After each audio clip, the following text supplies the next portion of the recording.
Are we recording?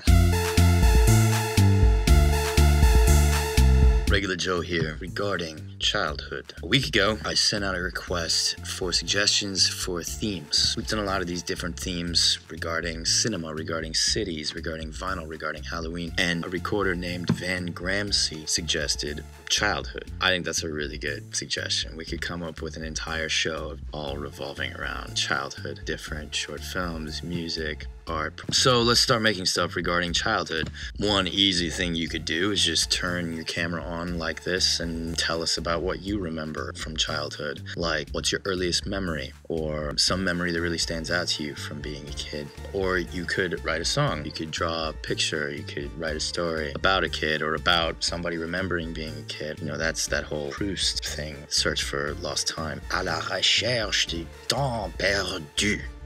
I said that really poorly. Famous novel. It's all about childhood. I'll be really honest, I haven't read the whole thing. I've read little bits of it, but I think it's in the public domain. And what I remember about that novel was just these enormous, beautiful sentences. Maybe we could make a short film out of one sentence. But what I'd also really be interested in doing is making art with kids. So parents out there, do you have a young one? Maybe they'd be interested in making something with us. And I should note, if you're gonna record a little kid, you should be the kid's parents. You shouldn't just like go record some random kid and put it on hitRECord. I don't think that's quite allowed. But if you're a parent and you have a kid that's, you know, got a creative flair, and so many kids do, get them to tell us a story. Or get them to react to one of our stories. Show them a picture that you find on hitRECord that they like, and maybe they'll talk about that character. Or maybe they'll draw a picture.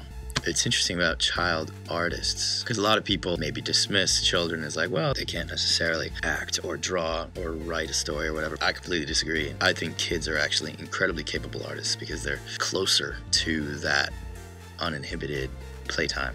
And as always with these themes, another really useful thing is the curation. If you find a bunch of good stuff regarding childhood and put it into an album of selects, like these are the things that I think are good, that's enormously useful. Or if you want to take your curation a step further, say you've got a bunch of people talking like this into the camera about childhood, you could download all that footage and cut it together. I remember childhood as just being a time of playing pretend. That's what I remember most about being like really little. Playing with your imagination. That's a word they use a lot in the Muppets. I think that was always the most fun. You could just like, either alone or with friends, just like make shit up. And maybe I never quite stopped doing that. Regarding childhood. Let's see. Thanks again.